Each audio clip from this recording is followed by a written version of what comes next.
Que a graça e a paz do nosso Senhor esteja conosco mais uma vez nessa noite.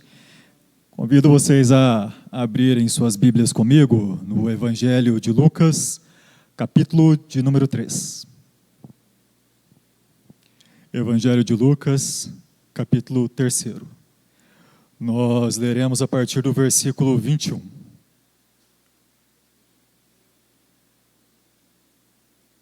Lucas 3, 21.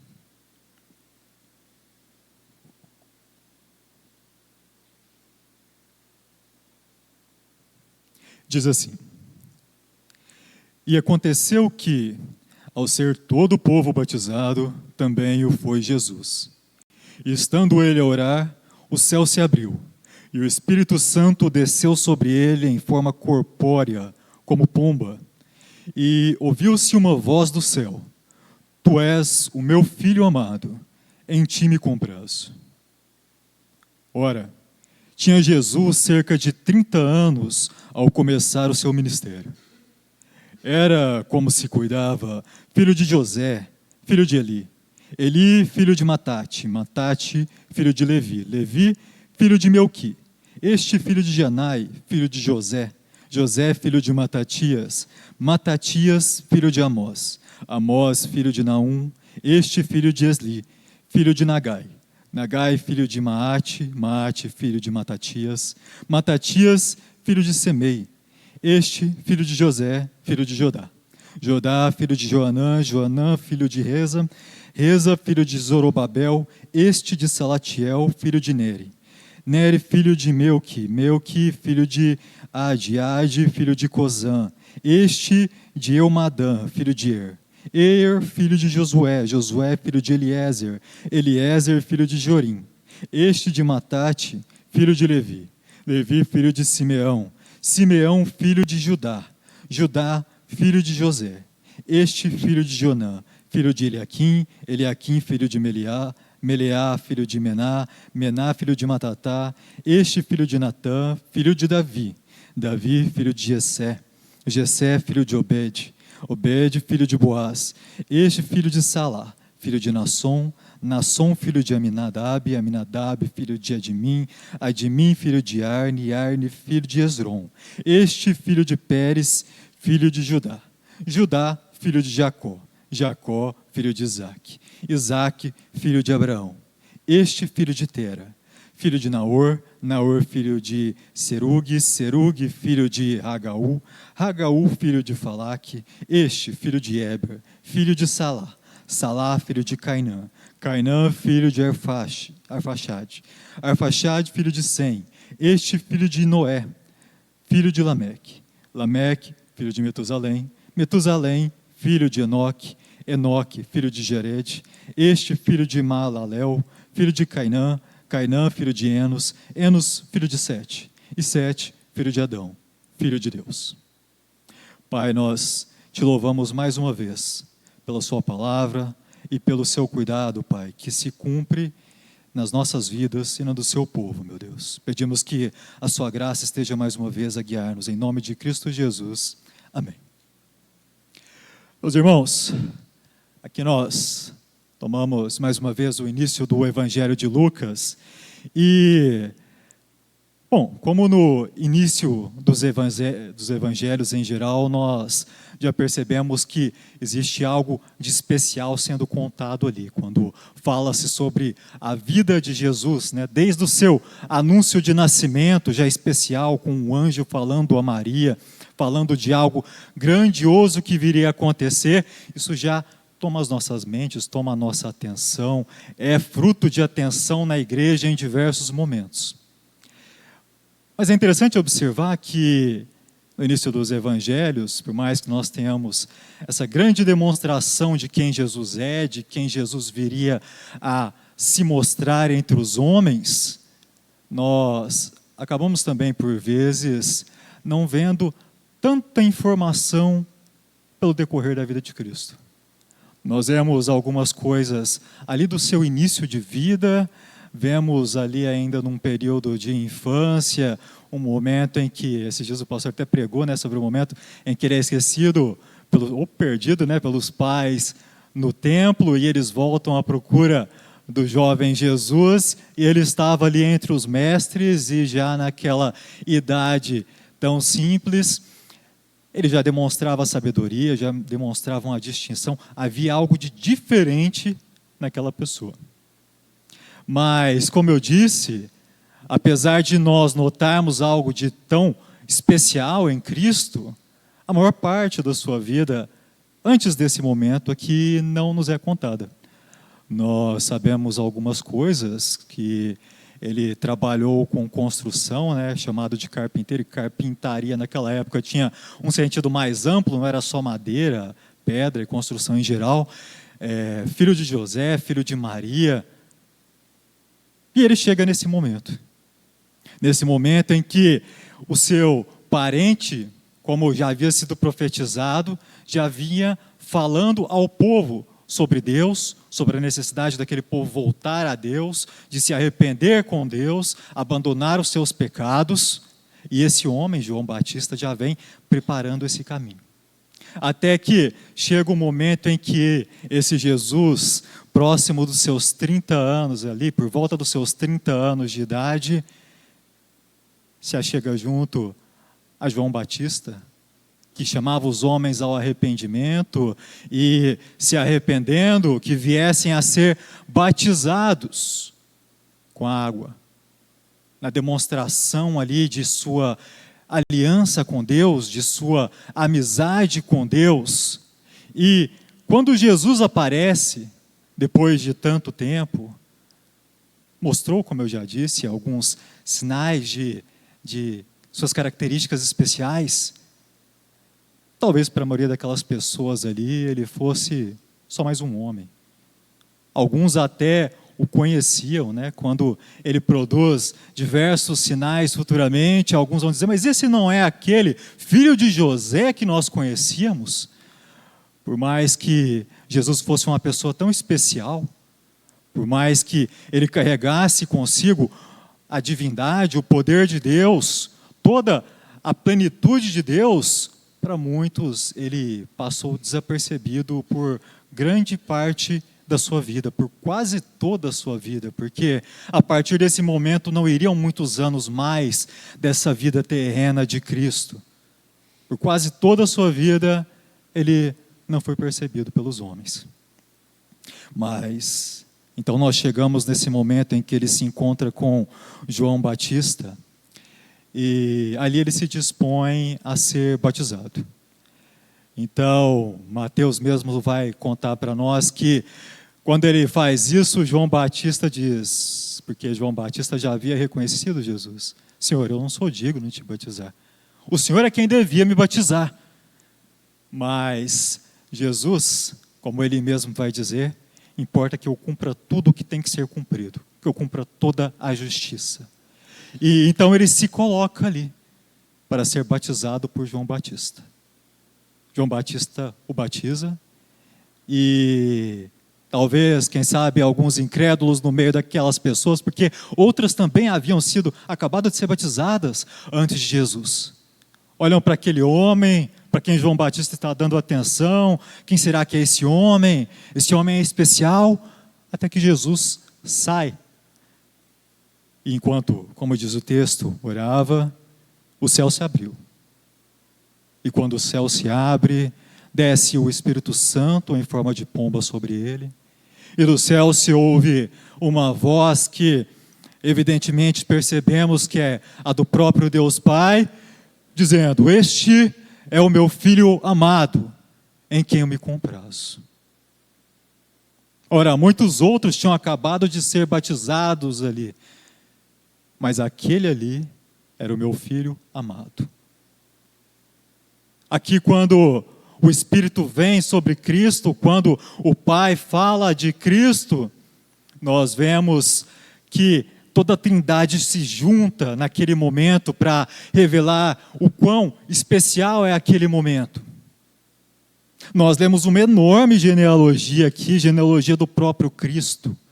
Esse Cristo, desde lá do Gênesis, já tinha sido anunciado. Quando o homem e a mulher pecam contra Deus, quando eles se voltam contra Deus no Éden, comendo ali do fruto que havia sido proibido para eles, Satanás, na forma de serpente, para enganá-los ali, Deus já vira para Satanás e diz que aquilo que ele tinha feito não ficaria daquele jeito. Viria outro no futuro, e esse teria o seu calcanhar ferido por ele. Mas ele pisaria a sua cabeça. Foi uma grande genealogia que nós lemos. Passaram-se muitos anos, muitas pessoas, muitas vidas, mas a promessa de Deus não deixou de se cumprir. Porque aquilo que Deus havia preparado outrora se fez. Da mesma forma que Deus concede às nossas vidas das suas promessas e da sua graça, Deus não deixa de cumprir aquilo que Ele mesmo se dispôs a fazer. E quando Ele chega para mostrar esse momento, Ele o mostra como Ele é.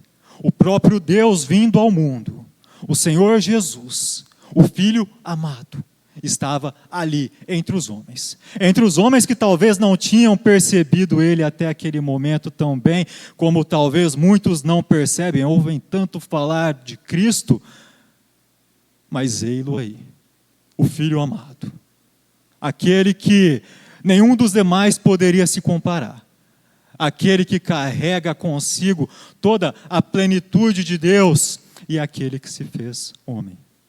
Porque percebem que eu falei que para muitos talvez eles nem percebessem que ele era algo além de um homem, porque ele se fez homem, homem como nós, sendo agora em uma mesma pessoa Deus e homem.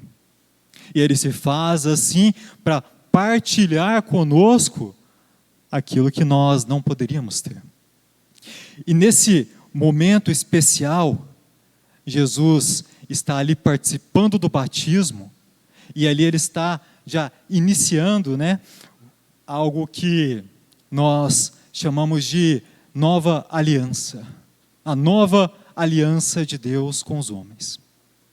Até ali Deus já tinha trazido a sua aliança com os homens, mas tudo que ele trazia apontava para algo futuro, para algo que viria ainda para a vida do seu povo.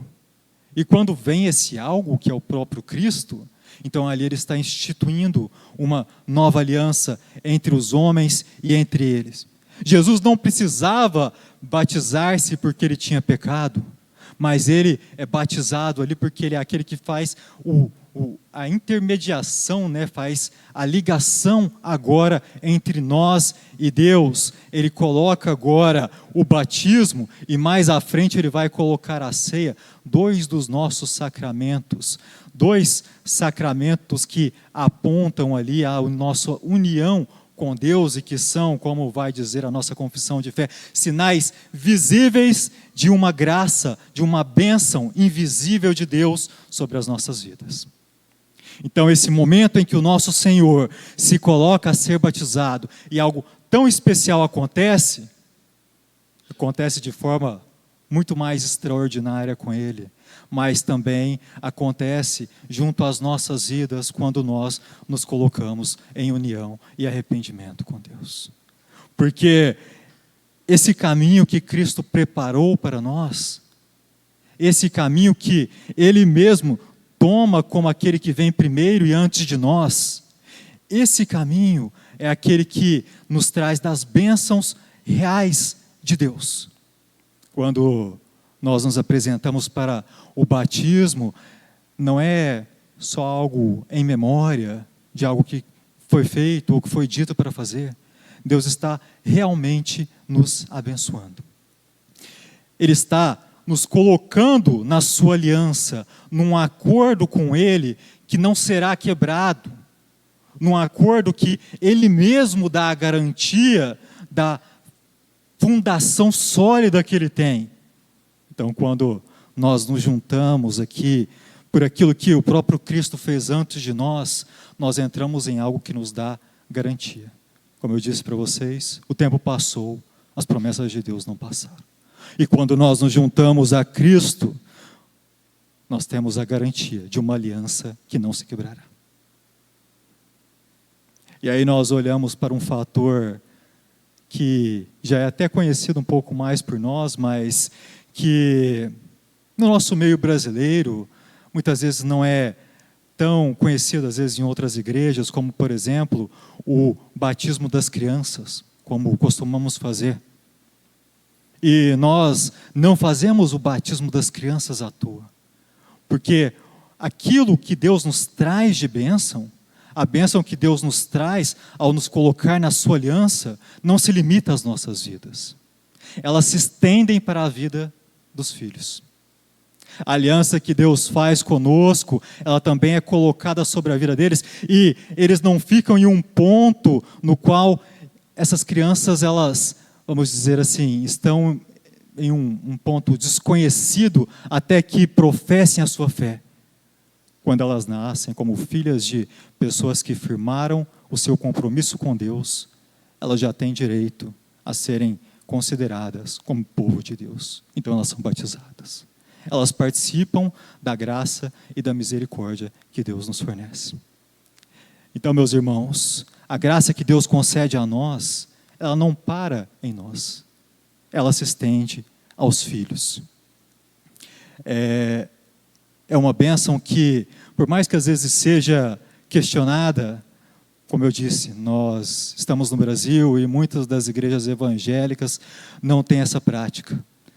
Por mais que ela seja questionada, essa bênção que nos é concedida, que é concedida aos filhos dos cristãos, ela já vem desde os sucessores dos apóstolos, desde os reformadores, e ela é uma graça, como eu disse, que é concedida por Deus às nossas vidas. Os filhos são batizados, e até que se prove o contrário, eles são povo de Deus. Eles foram acolhidos por Deus.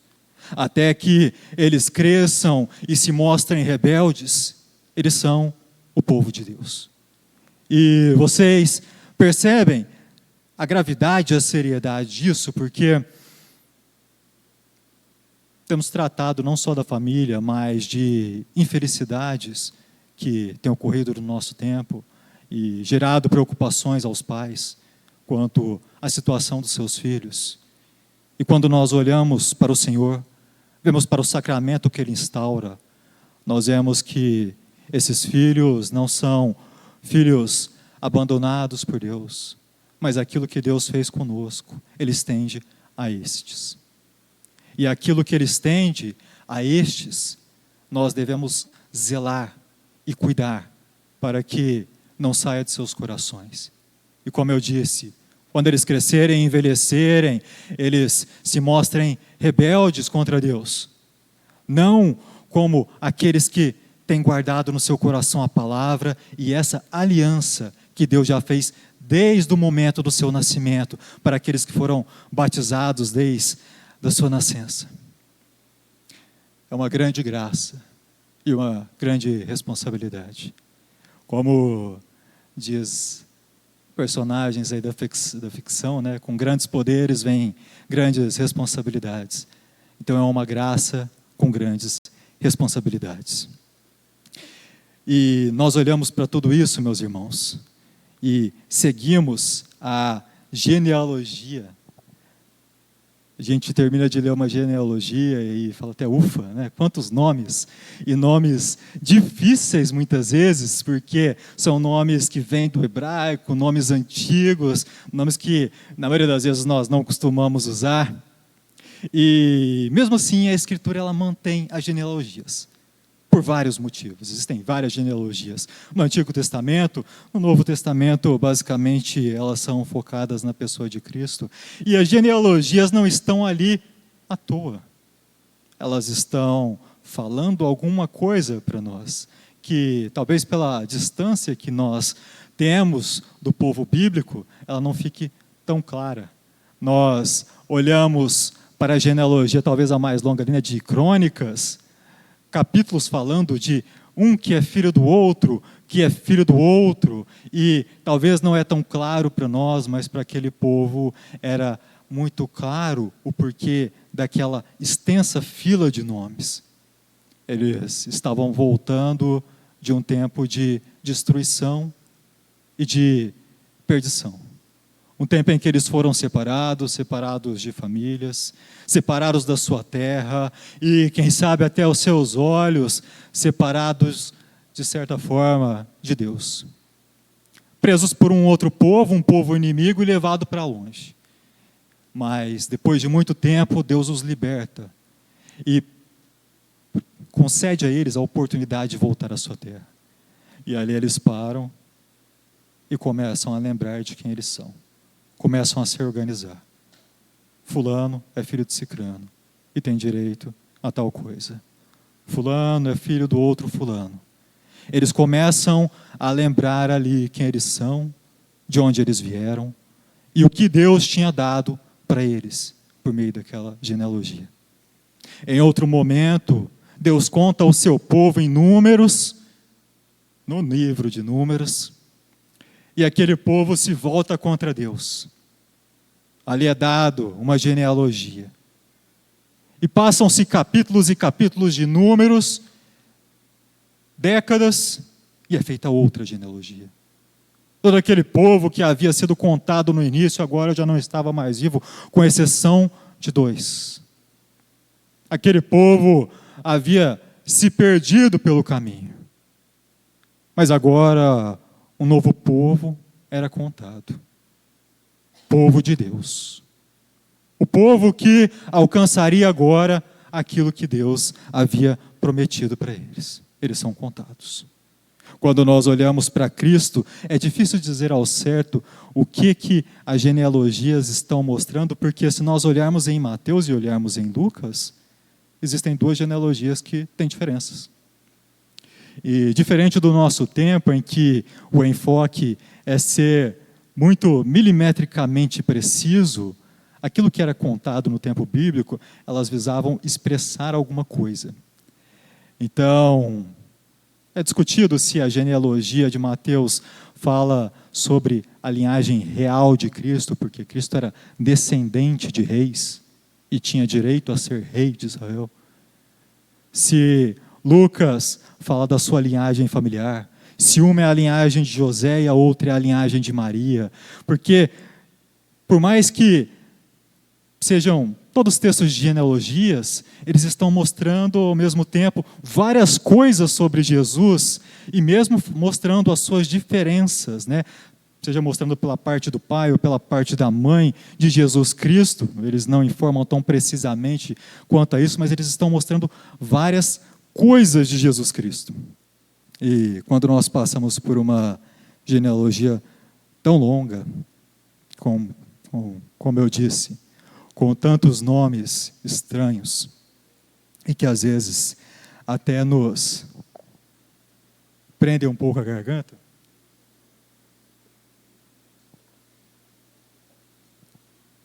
nós vemos que, no meio de todas essas pessoas que correram esse longo caminho até Cristo, nós temos vários nomes que são muito conhecidos.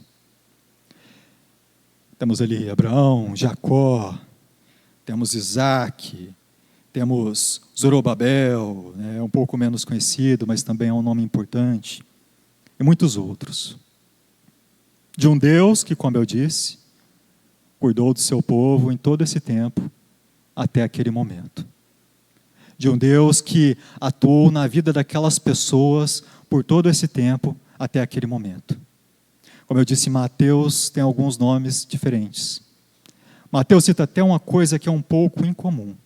Nomes de mulheres. Mulheres não eram normalmente citadas nesse tipo de texto no passado. Mas Mateus cita algumas, como Raabe, que foi uma prostituta. Aquela mulher que não era do povo de Deus, era de um outro povo. Guardou os homens de Deus, os escondeu da morte, creu em Deus, creu na promessa que fora feita a ela por aqueles homens, e teve a sua família e ela salvos da morte, porque o exército de Israel seria contra aquela cidade, e todos que estavam ali seriam mortos. Mas aquela mulher, que antes era uma prostituta, que antes estava perdida e que não teria aonde terminar a sua vida, termina na genealogia de Cristo. Olhamos para um grande nome, Davi, homem segundo o coração de Deus. Um homem de muita honra, mas que, como todos os homens, também pecou. E um dos seus pecados foi justamente desejar uma mulher que tinha um marido. Colocou o marido dessa mulher em uma parte do exército em que esperava que o seu marido fosse morrer para que ele pudesse ficar com ela. Batseba. Isso na genealogia descrita em Mateus.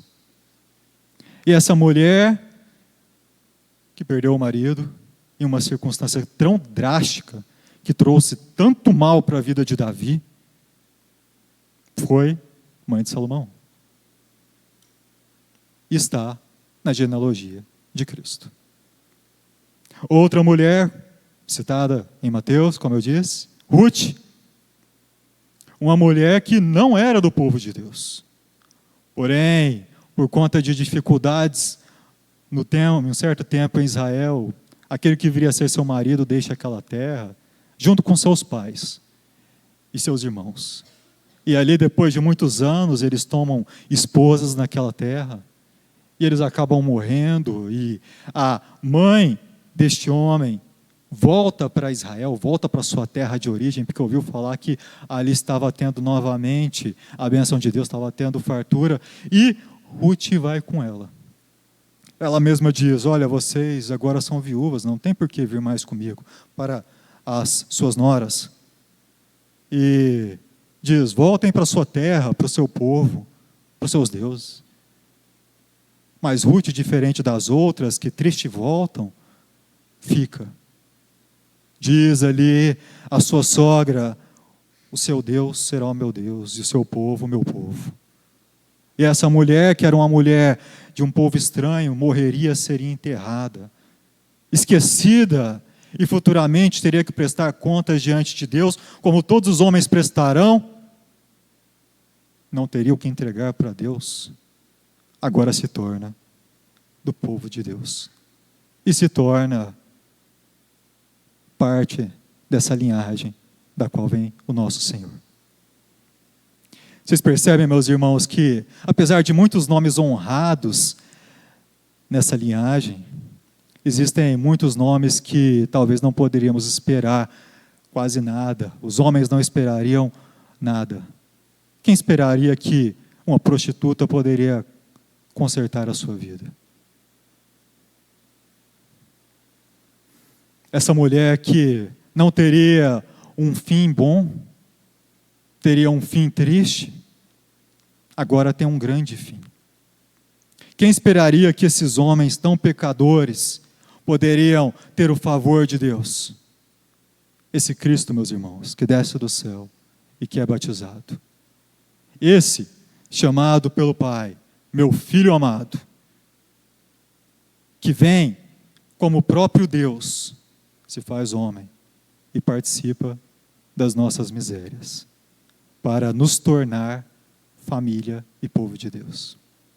Mesmo aqueles que têm os seus pecados mais sujos, que têm a vida mais miserável, quando aquele que desce do céu, o próprio Deus, vem entre os homens, podem ter suas vidas restauradas e retomadas.